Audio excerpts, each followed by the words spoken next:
मण्डलाकारं व्याप्तं येन चराचरं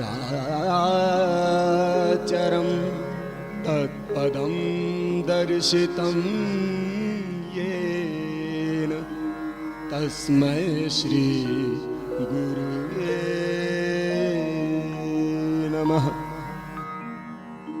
गुरुर्ब्रह्मा गुरुर्विष्णु गुरु साक्षात् महेश्वरः गुरुरेकं परब्रह्म तस्मै श्री गुरुवे नमः। अज्ञानतिमिरान्धस्य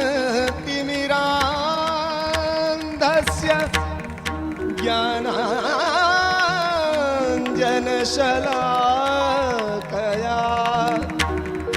चक्षुरुन्मीलितं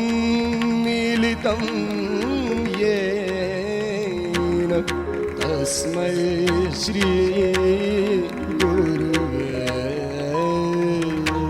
नमः।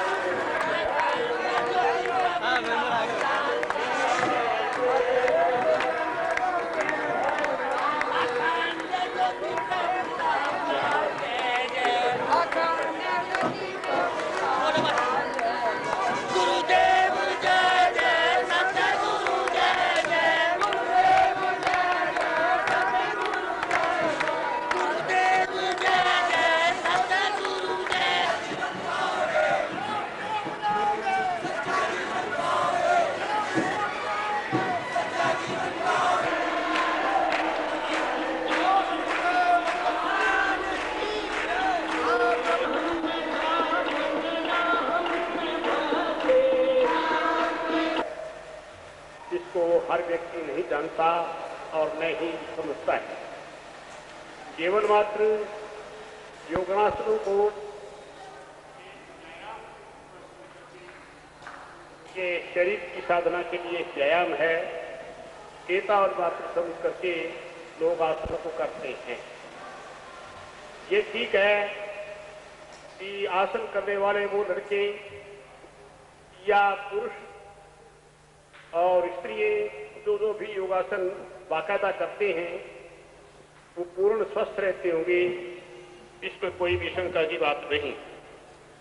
इसके साथ साथ यौगिक क्रियाओं का, योगासनों का मन पर क्या प्रभाव पड़ता है इसको हर व्यक्ति नहीं जान सकता, न वहां तक पहुंच सकता। मेरे समझ में, मेरे विचार के अंदर जो लोग बाकायदा योगासन करते हैं उनकी नाड़ी शुद्धि स्वाभाविक हो जाए, उनके शराशय स्वतः काम करने लगते हैं। हमने ये भली प्रकार से विचार करके देख लिया है। यद्यपि योगासनों का प्रचार और प्रसार संसार के अंदर कुछ अच्छा पूर्ण रूप में फैलता जा रहा है, लोग आसन योगासन वगैरह लोग करते हैं, किंतु उन आसनों से क्या लाभ है, किस प्रकार से फायदा उठाया जा सकता है, किस आसन का किन नाड़ियों पर प्रभाव पड़ता है, इस बात को लोग अधिकांश में नहीं जानते। आज इस समय हमारे यहाँ के छात्र वर्ग, पहले मेरे विद्यालय के छात्र जो जिनको यहाँ पर योगिक शिक्षाएं मिलती हैं वो अपने आसन प्रदर्शन करेंगे।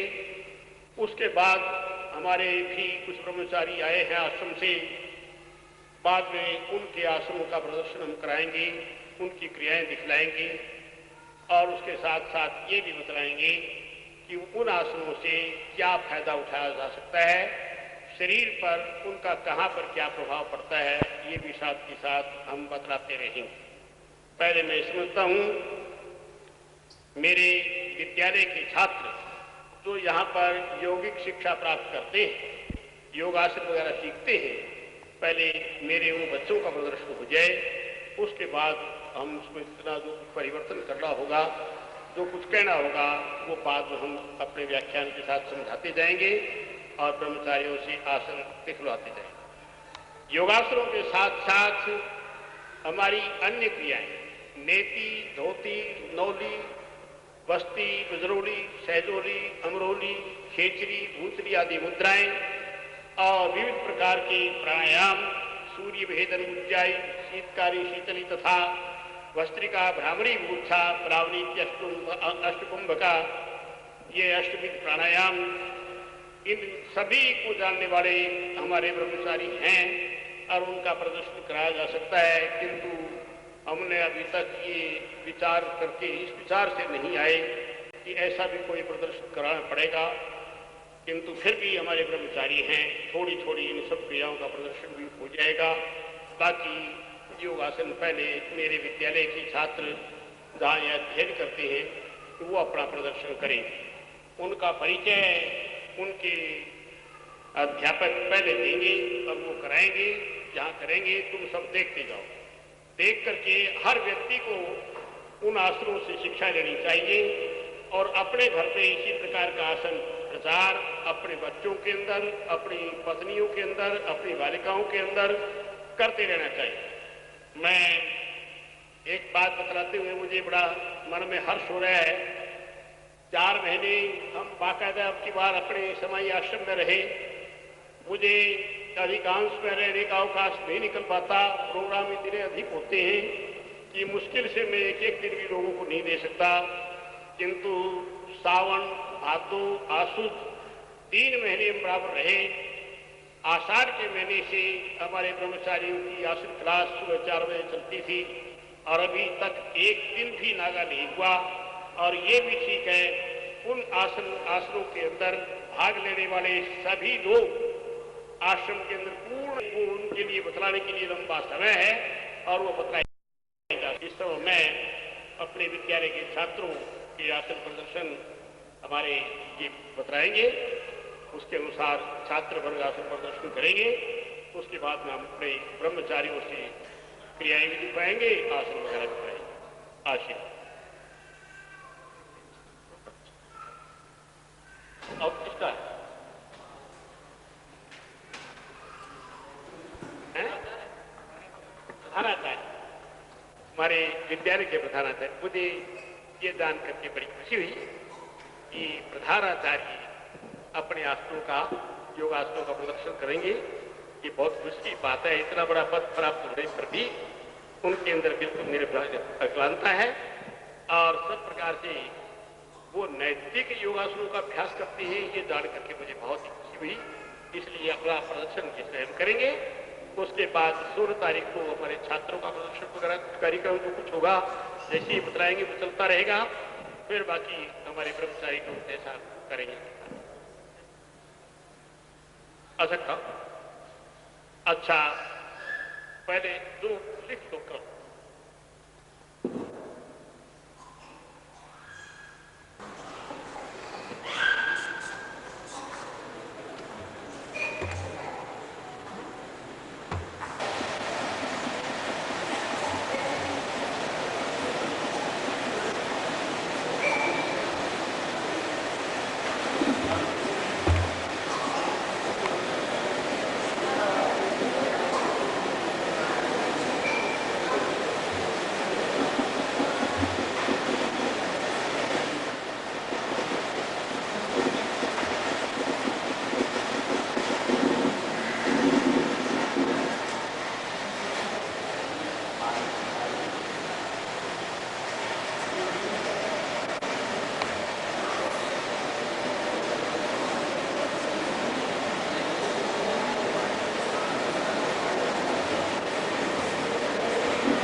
देखिए, ये आप जो नीति देख रहे हैं, उपाध्याय जो नीति कर रहे हैं, वो 75 सूत्र की है।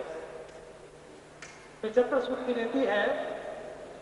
आपको शायद जानकर कुछ आश्चर्य भी होगा कि नाक के अंदर एक रोग हो जाता है जो पॉलिपस कहलाता है। नाक की हड्डी बढ़ जाती है, मांस बढ़ जाता है, जिसकी वजह से बार बार जुकाम हो जाता है। उसके उपचार के लिए लोगों ने उसको दूर करने के लिए ऑपरेशन कराए, लेकिन ऑपरेशन कराने के बाद भी उनको वो लाभ नहीं मिल सका जो मिलना चाहिए था, और वो शिकायत उनको बनी रही।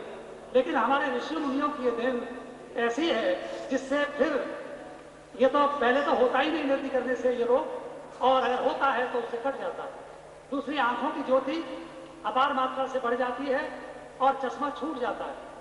गले की हर प्रकार की शिकायत जो है दूर हो जाती है। माथे में दर्द होता है या अन्य कोई मस्तिष्क संबंधी बीमारी है, वो सभी से दूर होती है। अगर लेकिन एक बात याद रखेंगे कि देखा दाखी साले रो चीजें काया पाड़े रो, बिना अपने सदगुरु के सानिध्य के बिना इसको हमें नहीं करना चाहिए, क्योंकि करते समय कभी कभी नाक में खून आ जाता है, लोग घबरा जाते हैं, तो इसके लिए घी लेना पड़ता है, दूध का प्रयोग करना पड़ता है। ये सब बातें इसके लिए जरूरी है। ये जन लेती कर रहे हैं।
ये दूसरे नासिका क्षेत्र से जनलेपी का कार्यक्रम आप देख रहे हैं।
गुरुदेव जी की आज्ञा हुई है कि मैं आपके सामने योगासन का प्रदर्शन करूं। इससे पूर्व मैं एक बात आपको और बता दूं कि केंद्र सरकार ने 360 स्कूलों के अंदर, केंद्रीय स्कूलों के अंदर यौगिक शिक्षा शुरू कर दी है। सन 1978 में हमारी यूपी सरकार, उस समय जनता सरकार थी, उसने इसको प्रारंभ किया था, लेकिन वो उसके पश्चात जो सरकार आई उसने उसको बंद कर दिया। फिर जब केंद्र में ऐसी बात देखी तो यूपी सरकार ने फिर उसको शुरू कर दिया है। लेकिन वो नैतिक शिक्षा एक अनैतिक शिक्षा ही है। आप कहेंगे कैसे? वो इस तरह से कि हाई स्कूल सब्जेक्ट्स जो प्रत्येक छात्र को 7 लेने पड़ते हैं, उसमें से 6 तो लेते ही हैं, 7वां नैतिक शिक्षा आरंभ कर दिया है, लेकिन उसकी परीक्षा नहीं होती। उसकी परीक्षा की व्यवस्था नहीं रखी है, बल्कि अध्यापक को, प्रधानाचार्य को यह अधिकार दिया गया है कि वो ABC विदाउट एग्जामिनेशन, ABC उनको अपना मार्क देते हैं। उस तरह से विद्यार्थी भी कॉलेज के अंदर कार्य किया है, अध्यापन, वहां से रिटायर हुआ हूं, तो मैंने इसमें अनुभव किया है कि अध्यापक इंटरमीडिएट कॉलेजों की बात कहता हूं, अंदर योगासन और प्राणायाम है, इनकी ठीक तरह से शिक्षा व्यवस्था हो और उनके लिए हमारे जो आश्रम हैं उनमें से चयन किए हुए व्यक्ति, हमारे जो गुरुदेव हैं, हमारे जो उसके अधिष्ठाता हैं, उनमें से बच्चे निकल करके आए और वो इन विद्यार्थियों को सिखाएं, तब भी इसका लाभ हो सकता है। आजकल का अध्यापक पढ़ा करके कुछ भी नहीं दे सकते। तो मैंने उसमें यह किया है कि जब कोर्स के अंदर ये विषय कर दिया गया है, तो योगासन में आज तक जितनी भी पुस्तकें हैं उनमें क्रिया ये दी हुई है कि किस प्रकार से आसन किया जाता है, उसके करने की क्या विधि है, चित्र दिए हुए हैं और फिर उसके लाभ दिए हुए हैं। लेकिन अगर कोई विद्यार्थी शीर्षासन के लाभ याद करता है तो मिलते जुलते सर्वांगासन के लाभ हैं। एक को याद करता है, दूसरे भूल जाता है। इसलिए योगासन में मैंने 110 आसनों के लाभों को पद्यबद्ध कर दिया है, जिसे विद्यार्थी अच्छी प्रकार से उनको याद कर सके और अच्छी तरह से उसकी दिलचस्पी रहे और उनको कर भी सके। केवल एक नमूना उसका दूंगा और उसके बाद मैं अपना प्रदर्शन आपके सामने रखूंगा। मैंने शीर्षासन के लिए एक पद्यात्मक विवरण दिया है, उसको मैं पूज्यपाद गुरुदेव जी के चरणों में निवेदन कर रहा हूं। शीर्षासन नियमित करने से कोई रोग नहीं होता है। शीर्षासन नियमित करने से कोई रोग नहीं होता है। रक्त विकार, प्रमेह रोग और नेत्र दोष कब पाते हैं। रक्त विकार, प्रमेह रोग और नेत्र दोष कब पाते हैं। पकते झड़ते केशं जल्दी, पकते झड़ते केशं जल्दी, कुष्ठ रोग सब मिट जाते हैं। तो मासिक धर्म व्यथा का किंचित कोई योग नहीं होता है।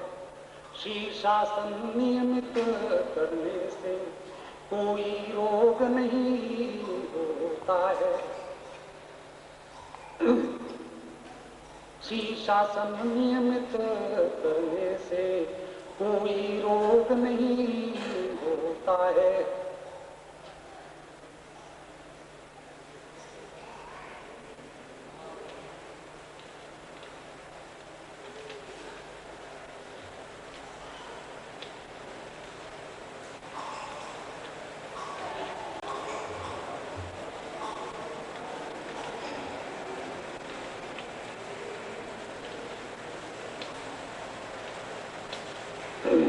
सिद्ध हुआ नज़ला जुकाम को पूरा पूरा रामबाण है। सिद्ध हुआ नज़ला जुकाम को पूरा पूरा रामबाण है। पागलपन मस्तिष्क विकारों का कर देता शीघ्र त्राण है। पागलपन मस्तिष्क विकारों का कर देता शीघ्र त्राण है। तो रक्त प्रसारण की द्रुत गति से, रक्त प्रसारण की द्रुत गति से मल अवरुद्ध नहीं होता है। शीर्षासन नियमित करने से कोई रोग नहीं होता है, तो हो जाती है शुद्ध पूर्णतम रक्त बहा नाड़ी अंग तन की। रक्त दोष से मिलती मुक्ति, स्थिरता होती है मन की, तो ऊर्ध्वरेत होता है वीरज, मानव वृद्ध नहीं होता है। शीर्षासन नियमित करने से कोई रोग नहीं होता है। तन में कांति ज्योति नयनों में, तन में कांति ज्योति नयनों में, मुखमंडल पर ओज समाता, हो आहार विहार शुद्धतम, छुति पूर्ण रोग बढ़ाता। तो गुरु उपदिष्ट करे यदि कोई, तो भव रोग नहीं होता है। शीर्षासन नियमित करने से कोई रोग नहीं होता है। अंतिम बंद में आप शायद नहीं समझ पाएंगे, ये व्यक्त किया गया है कि हम जब खड़े रहते हैं तो हमारे तालू के अंदर जो हर समय सुधा झड़ती रहती है, वो हमारे नाभि के अंदर जो सूर्य का निवास है, तालू में चंद्रमा का निवास है, तो वो सुधा झड़ती रहती है। और हमारी नाभि के अंदर जो सूर्य मंडल है, वहां पर वो नष्ट होती रहती है। योगियों ने व्यवस्था दी है कि अगर 5 मिनट का शीर्षासन कर लिया जाए तो जो नष्ट हो गई है वो अपने आप प्राप्त होगी, और उस प्रकार से कोई मानसिक और शारीरिक थकावट नहीं होगी। ये व्यवस्था दी है, तो इसको मैंने व्यक्त किया है।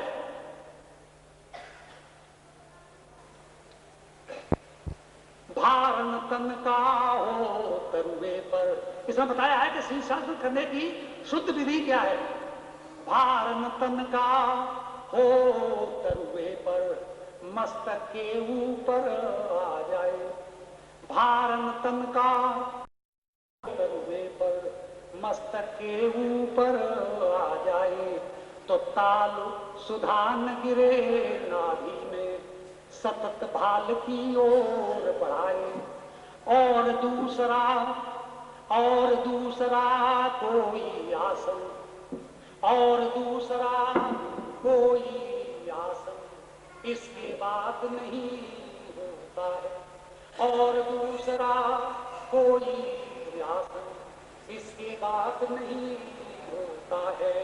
शीर्षासन नियमित करने से कोई रोग नहीं होता। अब मैं आपके सामने पूजपाद गुरुदेव जी के प्रदर्शन में मैं योगासन का प्रदर्शन करूंगा, लेकिन क्योंकि जैसा कि आप में से कुछ साथी जानते होंगे, पूजपाद गुरुदेव जी आपको बता देंगे कि आसन करते समय श्वास क्रिया को संयमित करना पड़ता है, और प्रत्येक आसन के बाद शवासन करना पड़ता है। जितनी देर आसन करते हैं उतनी देर शवासन भी करते हैं, लेकिन मैं ज्यादा समय शवासन में न लेकर के कार्यक्रम चालू रखूंगा, क्योंकि और साथियों को भी कार्यक्रम देना है। तो मैं अब आपके सामने प्रस्तुत कर रहा हूं, और समय अभाव के कारण हर एक आसन का क्यों करूंगा, और ये क्रिया परसों से जब चालू होगी विद्यालय के अंदर, उस समय अपने आपकी सेवा की जा सकेगी। अब मैं प्रस्तुत कर रहा हूं योगासन।